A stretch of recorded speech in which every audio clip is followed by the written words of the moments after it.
looking back at dated and retro games to give modern, relevant reviews.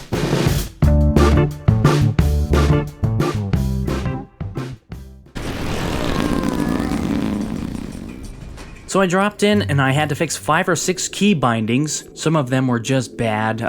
Aim down the iron sights was shift rather than right click. Just weird stuff like that. So after I fixed all of those controls, they functioned pretty well, though I was bothered through the entire game because aiming down the sights was a push once to toggle on or off. So, getting into things that matter. Let's start with graphics. This game's visuals are very impressive for being 10 years old. There's a lot of detail in most of the areas, and I even found a readable laptop screen. They did very well, including even the minutia.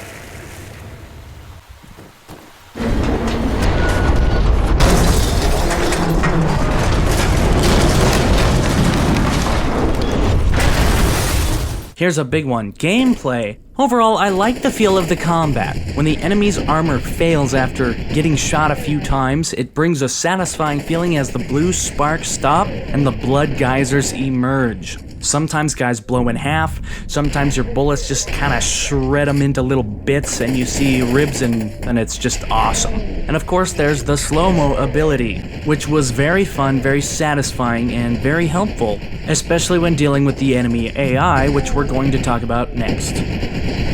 So the AI was different than other shooters, which honestly improved my experience. The key difference being, instead of your enemies being fixed in 5 spots along a fence, popping up just to get picked off, these guys move. They're always changing position and quickly. I'd aim and the dude is behind me already. I rush in, they rush in right back at me. I wait for him to pop out, he's on a boat to China to buy fireworks. I had to change my playstyle a bit to succeed. It was a fun little surprise. And the slow-mo balances out the enemy aggression when you're getting overwhelmed. But of course you will get used to the AI at some point. It's worth noting that the game uses the old-fashioned, limited health, you need armor and medkits approach. I was grateful for the need to preserve my health and play smart rather than running into crossfire, killing 10 worthless enemies, and recovering fully in 3 seconds. Not because I prefer the old-fashioned mechanic, but because it was a fresh experience that I kinda missed after all these years. Getting to the story, there is little compelling dialogue in this game. Good morning, chickpea. You must be part of Project Harbinger.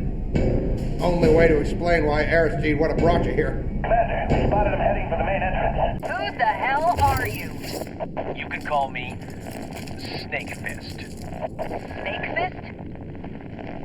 Are you fucking kidding me? I was just kind of waiting for something to hold on to that was important to me. I mean, we get these little snippets of what's going on in the world and what the gravity of the situation is. But it's mostly read in these stupid little journal things, which are typically emails to and from characters in the game that you don't always meet. They supplement the story and the world you're in, and sometimes give you clues to fight a certain genetically engineered enemy, but for the most part, they weren't very impressive.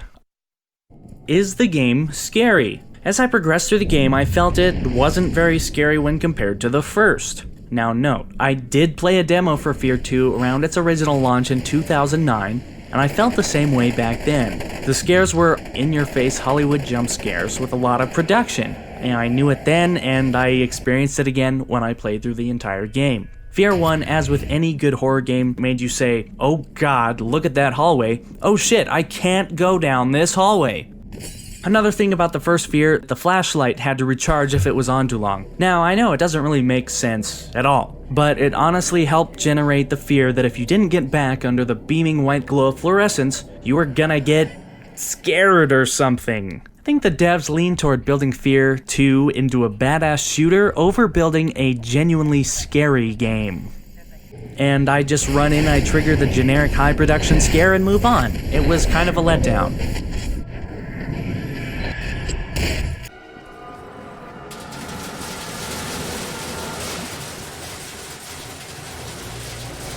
Next, probably the biggest criticism I have for the game is sometimes you just don't know where to go. I ran around the office 100 times until this happened.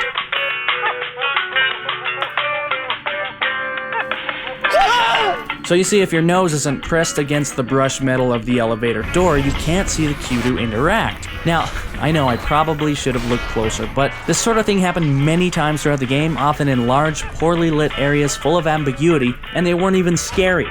If there's an exit...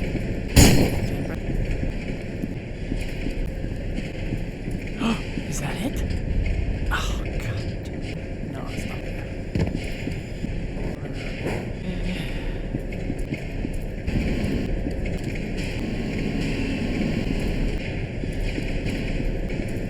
I mean, I can't even get the fuck out of here. It's right here the whole fucking time. Alright, let's talk about weapons. For the most part, the weapons were well balanced, fun to shoot, and adequately diverse. But when the game had its chances to flourish, it did not pull through. The common guns were great. Kinda on the fence about this one, so take a look at these examples. Here's a turret moment, which is kind of fun, but not that much, and it was a little buggy. A little buggy. Here's a cool gun, but it doesn't work with the AI because they move so quickly. I mean, look at this thing.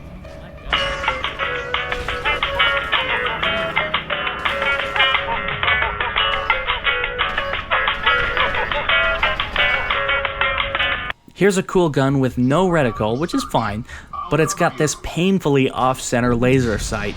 If you like the feeling of no-scoping, you will hate this gun. Here's a cool gun that returns from F.E.A.R 1. If enemies are close enough to walls, it pins them up like memos on corkboard, and it's kinda cool. Repairs complete. Give me that shit.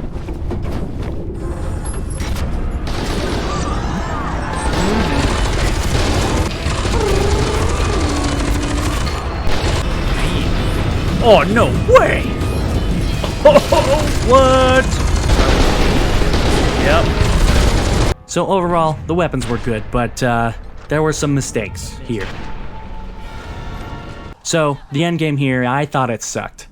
So the premise is, Alma, the ghost chick, brainwashes your generic soldier buddy at some point, Beckett, get him back here! leading you away from your objective of killing her. Don't worry, Harry! I'll get him!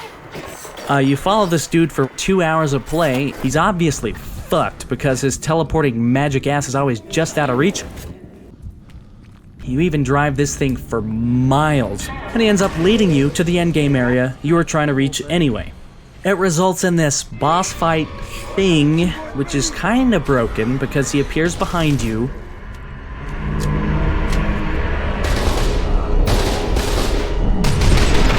Sometimes he forgets he's shooting you. See, he wasn't expecting me there. See, I don't really get that. But there's 10 of him, and it's just not scary. It's just annoying. Come on, dude. He's running. He's running. He's like a ghosty guy, and he's like, oh no, don't shoot me. This sky effect looks pretty cool, though. Then you come face to boobies with Alma. She reveals her corpsey self, and she of course makes a pass at you since your telepathy levels are super high. Read those emails. Alright, I like you too, but gee whiz. Oh my god.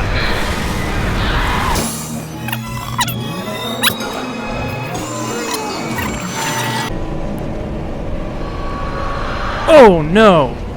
That wasn't me! Oh shit. Oh god. I'm telling you, it wasn't me. Copperfield? Is that what's going on? Oh, Jesus. No. Oh, come on. Boo. Alright, so my review is going to end with a simple scoring scale. I'll give it a 2019 2 out of 5. You don't need to know my exact points on every little thing, because everybody's different. So just know, I gave it 1 point for unique combat with slow-mo, and 1 point for great 2009 graphics, and of course, 0 points for F.E.A.R. Since this is a Backtrack review, I want to say that in 2009 I would give it a 3 out of 5 for the same 2 reasons.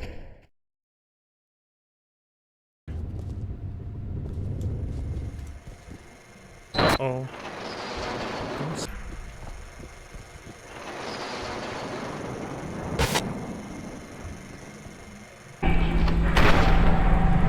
The fuck?